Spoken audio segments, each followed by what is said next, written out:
develops new frameworks of meaning and value informed by cosmology and physics.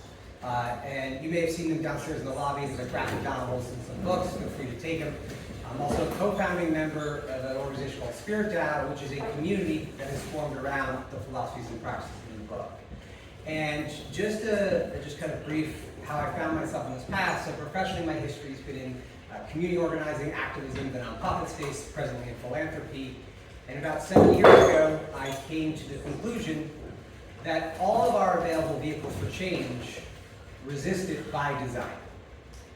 And it's one of the central struggles as we're trying to do this emergent transformation is occurring within institutions that seek to preserve the status quo.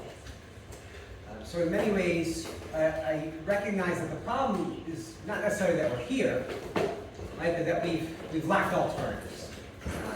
So my efforts have focused on kind of framing an alternative that can be spread. So, cool. On that note, the title of this talk is Binding Spirit and System as a Means of Scaling Transformative Impact. And essentially, I make the argument in the book that at the root of our values crises is our available frameworks of meaning and value. That is to say that we've inherited deeply hierarchical and domineering visions of spirituality, of self, and they're failing to meet the needs of the moment. So to that end, I focus on an alternative. And so what we'll explore is kind of what that alternative is and why. But before I dive into that, I do want to talk a bit about the why. Ultimately, there's been a lot of tremendous vision. I'm really humbled to be sharing space with all of you.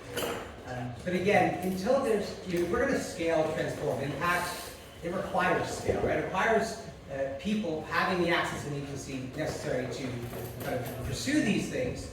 And at the same time, we recognize that all of us are very fortunate, right, to be here now, to be able to participate in this when billions, frankly, there's a tremendous amount of latent imagination trapped within creations of our own making.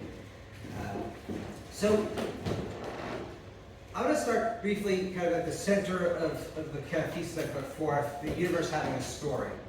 So physics and cosmology, if you've been paying attention, if not, it has undergone, frankly, like a renaissance in the last 10 years, especially in the last 5 years. And they call it a crisis, but ultimately what they've come to find is this static, materialistic vision of the universe that we have so long organized ourselves and our societies around is false. We now recognize that our hard sciences point in a very different direction. So there's kind of two key points I'll make. The first is the dominant function of reality is the quantum, right? This wave state of possibility that through observation collapses upon itself, commits itself to history, and here we are. Right? So it's ever present now. And there's also several teams of physicists have observed radiation from the cosmic microwave background older than our universe. So for that to be accurate, for that observation to make any sense, the logical conclusion is there was something prior to this universe. So there's growing consensus around the idea of sequential universes. Now, I want to be clear, this is not multiverse theory. It's not all of these universes existing once. That's actually fallen out of favor in the physics community. It's the idea that before this universe, there was one prior. After this universe, there'll be another. And physicists, for example, like Lee Smolin, believe that the universes following the present have some properties, but not all of the properties of the present universe. So almost like you're having a child, right? It has some of your genetics, but not all of it. So to that end, our hard sciences are now pointing to an observable infinity. If there are, in fact, sequential universes, then the material nature of reality is ever-present change. Now, we can never know what's beyond this universe, right? That's not within our present capacity, and in the scope of our wildest imaginations, it's difficult to imagine a place where we could observe and measure a universe outside of ours. But at the same time, that doesn't absolve us of the responsibility for having to choose a direction.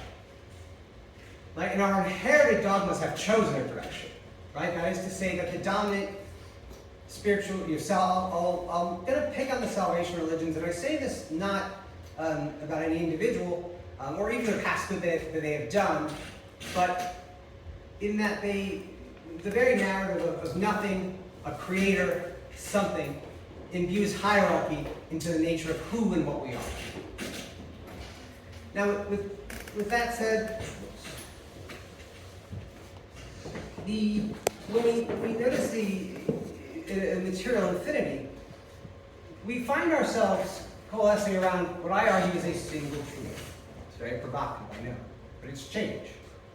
And I say this not only in the context of our subjective experience as observers, but also in the material nature of reality. That is to say, on several levels of reality, whether it be thermodynamics or just the larger material reality we experience, it always changes. And even the most sci-fi example, we can imagine you could encode information in black holes, pull it out in the next universe. It's not necessarily accurate to assume that they would operate under the same constraints that we do. So the information may not even make sense. The single truth is not intended to be a war on syntax. It's not intended to, no, it's okay. It's not intended, but what it does represent is a universal commonality, right? A grounding that transcends our inherited systems of meaning and value, our inherited struggles, and it kind of, a social glue that transcends much of the systems that reinforce kind of hierarchical visions and values. Thank you. But the single truth is not enough, right? Ultimately, when we think about reimagining the spiritual project, we have to bind it to the relational universe. This idea is nothing new. Originally, written in the Upanishads, Vedic, Hindu philosophy, the idea that all of us here, we each occupy a conscious coordinates, right? An individual space that none other can occupy, but while at the same time being a single happening. So in the context of material infinity, reality is only ever a momentary totality. That is to say, now, extending in this room, extending out to the city, the United States, to the earth, throughout the cosmos in motion. And the relational universe governed by the single truth provide us a grounding for a reimagined spiritual project that we bind system to. So I want to next speak about divinity and self. So in the book, I make the claim that there are two observable infinities: the universe itself and human imagination. And the alignment of those two within the immediate present, within a moment, represents divinity. We become more godlike, most powerful. It's when our creations take form in the world. And one of the challenges of our inherited systems of spirituality is that in many ways, they put divinity out of reach. The very notion of heaven is where we meet our greatest divinity.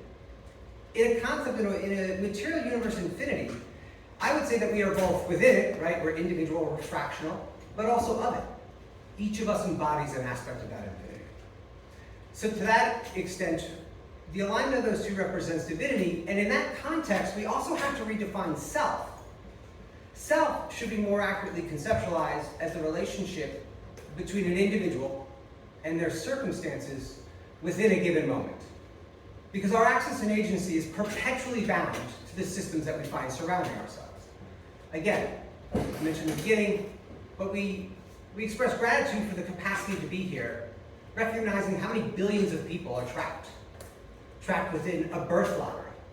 Right, where that dictated much of their access and agency throughout life, and kind of limiting their capacity to kind of create change in the directions that they're choosing. So from that end, we have to ask the question: if this is the nature of reality as our hard sciences tell us it is, then who is the ideal individual to maximize access and agency within the moment, right? Who is most deeply aligned to imagine the directions that they're choosing? So from there, we recognize that within our present institutions, the answer is a very specific kind of individual, right? Our present single market maximalist approach to organizing society really puts the lens of success through creation through this kind of single funnel where we have to take a very specific shape. But through the context of the relational universe governed by the single truth, the ideal would be a much more significant amount of people. So to that end, in the book I developed new frameworks of core values that facilitate and kind of encourage the maximization of divinity in the moment for the individual. There's a simple acronym, you can remember: reframe, courage. I'm not going to dive too deeply into what these are, but if you pick up on the graphic novels, it explains them. But the core component of these core values is that through their deep embodiment, like when you genuinely embody these as part of who and what you are and what you believe, it creates a restlessness. Because you can't possibly embody the core value, for example, of relation, the idea of the relational universe, and equity, fairness in our personal and systemic relationships, without at the same time recognizing that it is extremely inequitable to have so much latent imagination trapped within systems of our own making. Ultimately, the binding of spirit and system is a method, is a path to take back the power that we've given our creations over us.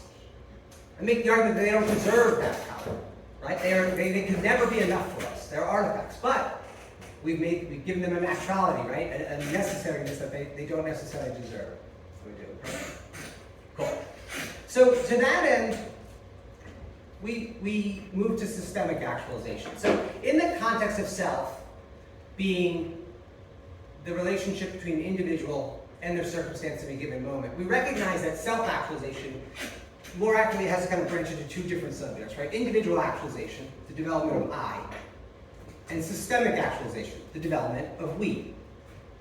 Because I recognize, and the binding of spirit and system is grounded in the belief that we are most powerful individually, most deeply free, when the collective has the access and agency to participate in the world. Whereas again, the vast majority of our institutions trap that imagination, prioritizing birth flattery as the most important event in our lives. Statistically, it is accurate that if you were born in abject poverty today, you will remain in abject poverty.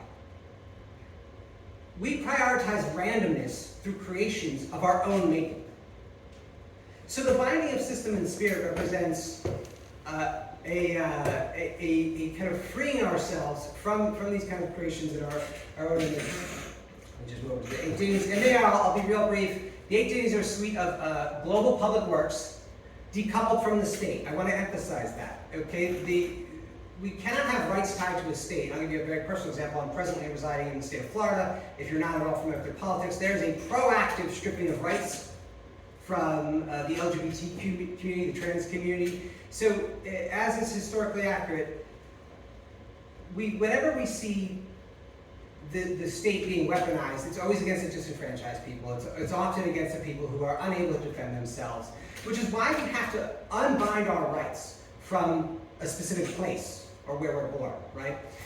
And a large part of that, again, is recognizing who and what we are. All of this work, as has been spoken about already, is very much emergent, right? It's not totally random that we're all here kind of working towards these elements together. But if we're truly going to elevate our collective condition, we need to kind of scale beyond the institutions that kind of bind us to specific power structures. I'll kind of briefly summarize the SpiritDAO. SpiritDAO, as I mentioned, is a community that's kind of formed around the book. We are a DAO. We've formally launched actually very recently, but we have a full structure. We're completely on chain. I should note, when I published the book, I gave the book to the DAO. So 100% of the nonfiction book's revenues have supported the DAO community wallet. They now steward and govern the book. They were responsible for fundraising and creating that graphic novel you saw. So in short, I genuinely believe that this is a means of kind of providing a much wider net of access towards our kind of shared visions of the good, and a means that can kind of transform and support our efforts, which is why we're working on this. Now, in terms of how you might support us, I'll be real brief. Ultimately, read the graphic novel, see if it resonates with you. If it does, come check out the DAO, come check out our community. Speaking opportunities are always huge, but again, I just want to deeply appreciate and thank all of you for sharing space with me. Elliot, thank you, and we'll wrap it up.